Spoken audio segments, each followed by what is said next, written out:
bisa terjadi di mana saja.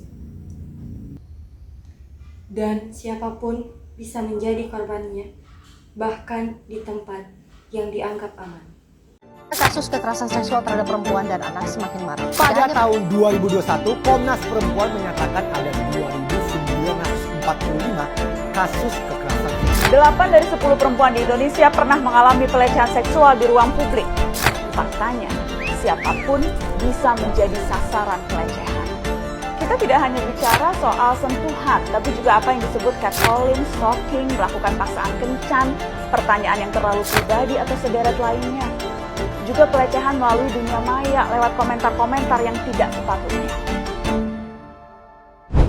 Kadang kita mikir gak sih, pelecehan seksual tuh cuma terjadi di tempat-tempat yang gelap atau di jalanan yang sepi? Nggak setuju. Buktinya tuh zaman sekarang banyak banget pelecehan yang terjadi di tempat yang ramai. Oh iya ya. Bahkan pelakunya bisa menjadi orang yang kita anggap bisa menjaga kita. Dan mirisnya lagi, korban-korbannya itu malah memilih untuk diam, gak speak up tentang ini. Apa karena mereka takut? Ya pastilah takut. Terus apa lagi ya guys? Malu. Atau bisa jadi pelakunya orang yang berkuasa.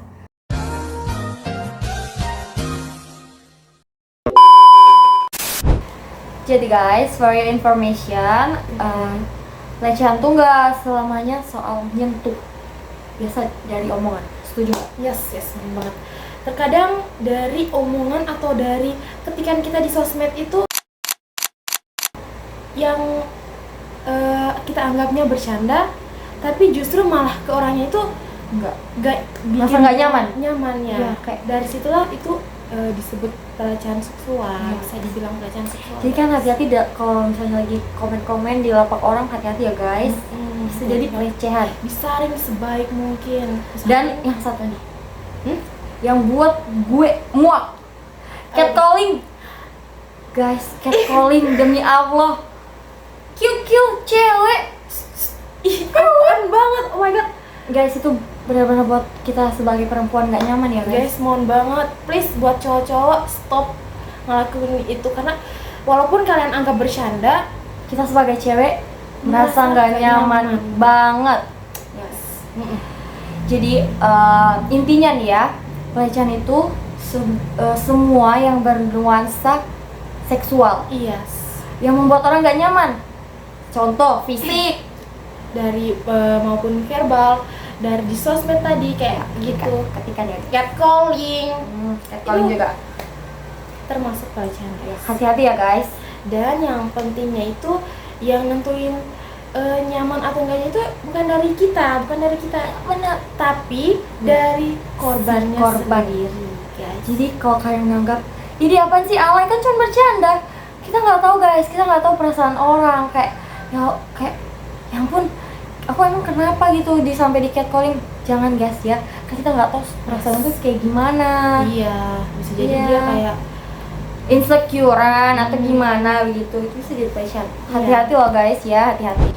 Terus nih guys, ada juga pelecehan yang udah mengarah ke sana. Ngerti nggak sih?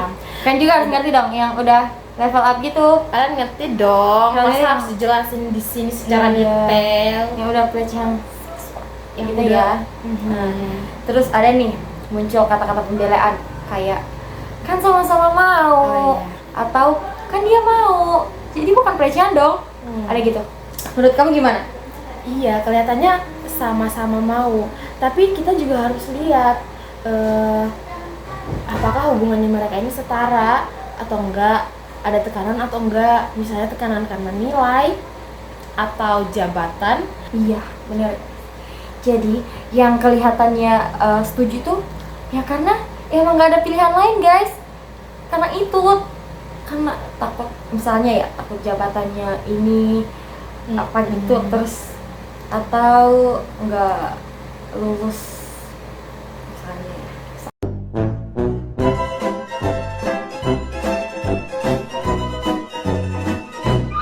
Jadi guys, kayak misalnya ya guys. Misalnya ya guys. Nah, Jadi yang kelihatannya memilih itu nggak benar-benar bebas.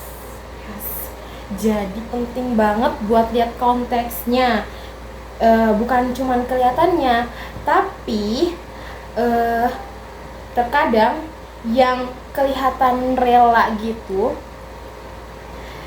sebenarnya diam karena takut. Buat Jadi guys, pelecehan seksual itu bukan cuma tentang urusan pelaku dan si korban, tapi kita juga sebagai masyarakat bisa mengambil peran di dalamnya buat mencegah dan membantu. Yes. Seperti yang pertama, edukasi diri ini penting banget. Terus pahami apa itu konsen, batasan-batasan pribadi.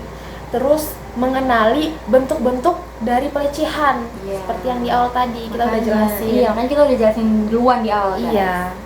Nah, yang kedua, kalau kalian dengar atau lihat, jangan diam. Kalian kalau emang aman, kalian tegur si pelaku. Tapi kalau emang situasinya nggak memungkinkan, kalian bantu si korban untuk mencari bantuan. Terus yang ketiga, kita jangan langsung nyalahin korban. No way, jangan ya guys.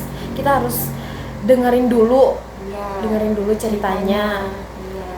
Terus Karena kalau kita langsung nyalahin, oh iya, yang ada mentalnya, bikin guys. mentalnya down. hati-hati ya guys, mental seseorang Padahal itu. dia lagi butuh dukungan Iya. buat karena dia itu kan cerita.